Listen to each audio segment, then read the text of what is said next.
There's always something strange when you go ahead and open Pixelgun 3D today, because before you even play the match, you're already being sold something.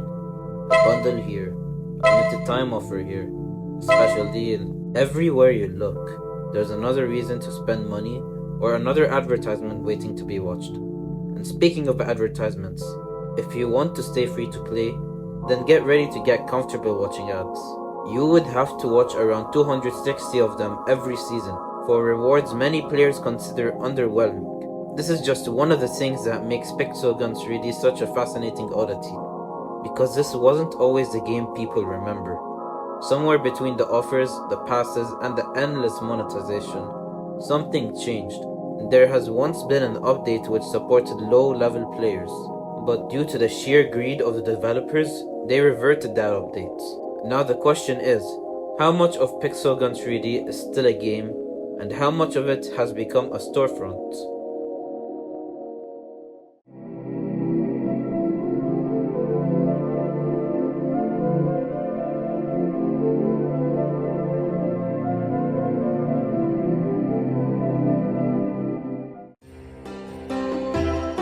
To answer that question, we need to understand something important. Pixelgun 3D isn't dying, not as in players, but in fact, the game is still receiving updates, new seasons, new weapons, and new events. On the surface, it seems more active than ever. Yet despite all of that, a growing number of players feel disconnected from the game they once loved. The reason isn't difficult to see. You open the game today and you'll be greeted by a flood of monetization systems. And if you choose to not spend, the game offers another pass, which is advertisements. Lots of advertisements. You can watch an ad for Pixel Pass tickets, watch an ad for gems, watch an ad for coins. A dedicated free-to-play player can end up watching hundreds of ads simply to keep up with progression. But of course, to give Pixelgun 3D the benefit of the doubt, ads and microtransactions aren't unique to it. Nearly every successful mobile game uses them. The real question is where the line is drawn. At what point does monetization stop supporting the game and start shaping the game itself? Players begin to wonder whether the game is being designed for enjoyment or for the revenue. And that's where the controversy surrounding Pixelgun 3D begins. With years of decisions that slowly transformed the experience into something many longtime players barely recognize. To understand how we got here, we need to go back through the game's history. We have to go back through the moments that changed the relationship between the game and its community forever.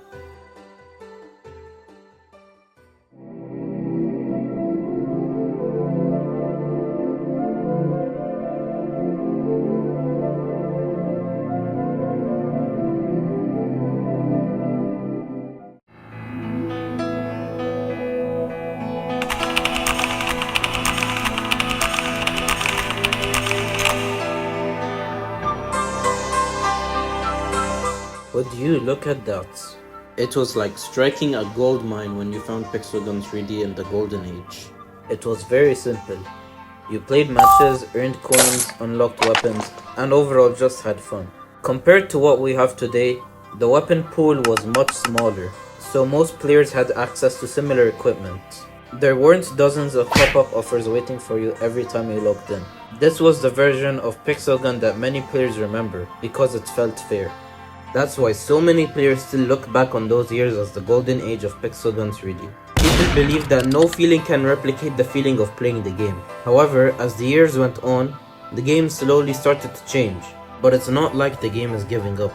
There were still moments where it showed signs of improvement, but the game was at a turning point. It could either find its way back to what made it great, or continue down a completely different path. It's a matter of time for them to choose what they want to do next.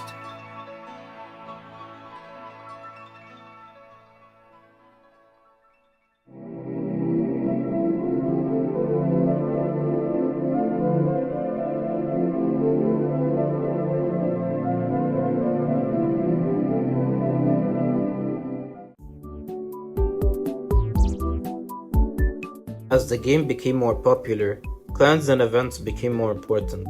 To some players, they felt like there was a lot of pay-to-win aspects into them, especially with the clan system.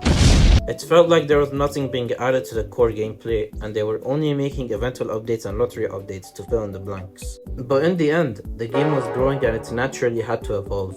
But then came update 18.0. One of the most significant updates in the game's history. It introduced a new system that supported lower level players.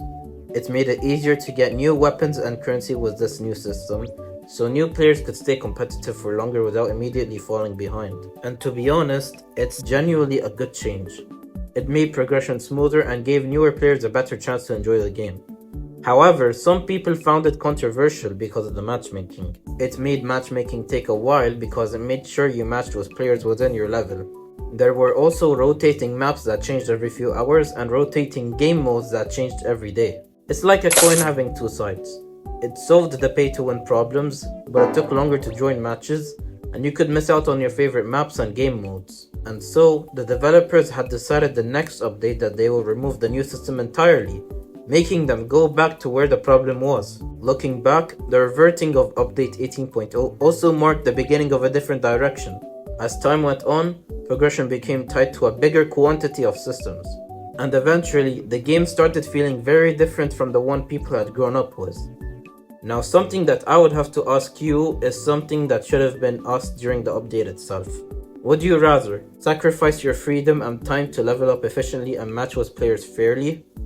Or keep it open for the cost of having a bad experience and being obliterated by high-level players? If we look at Pixelgun 3D's response, they chose the latter.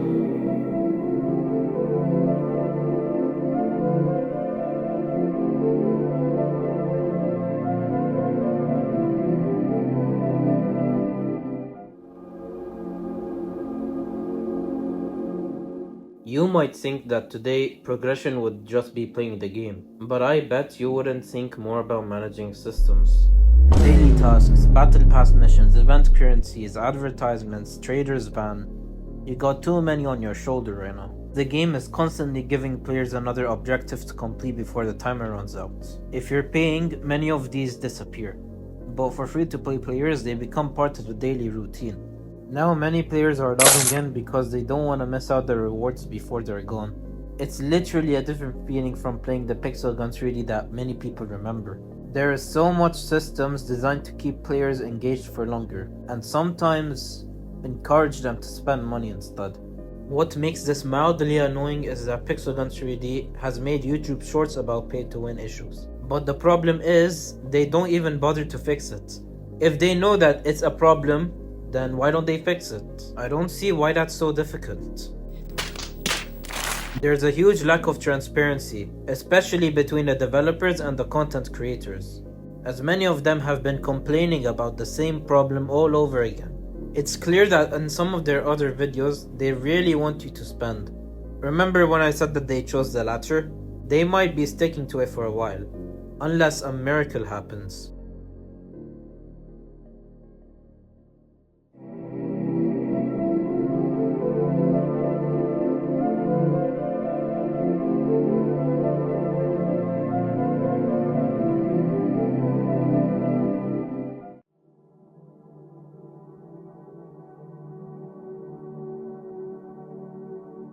So, our question still remains.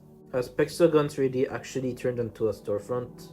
Well, I'd say yes and no. I don't think the answer is that simple. Pixelgun 3D is still Pixelgun 3D. Everything's still there. The gameplay is still there. The maps and weapons are still there. But at the same time, it's hard to ignore everything wrapped around it right now. You're hit with too many things in a way where it feels like the game wants your attention before it wants you to actually play. And I get it. Games need to make their bank. I'm not saying the developers shouldn't monetize their game. My point here is that when buying stuff starts feeling just as important as playing the game, that's when a lot of veteran players begin to feel like something has changed. Maybe you felt that too. For me, it doesn't feel like Pixelgun 3D disappeared. It just feels like the game itself is buried underneath too many systems that never used to be there. So if you're looking for an answer where the game is better or worse, I think that answer depends on who you ask. Some players love all the new content and constant updates, but others miss when you could just open the game and not feel like you were falling behind if you skipped a day. Either way, one thing is pretty clear. Pixel Gun 3D isn't the same game that it used to be. Whether that's a good thing or a bad thing, I'll leave that up to you in the comments. Hope you guys enjoyed this video. And remember, join the Discord server, link in description. Subscribe, turn on post notifications. Peace out.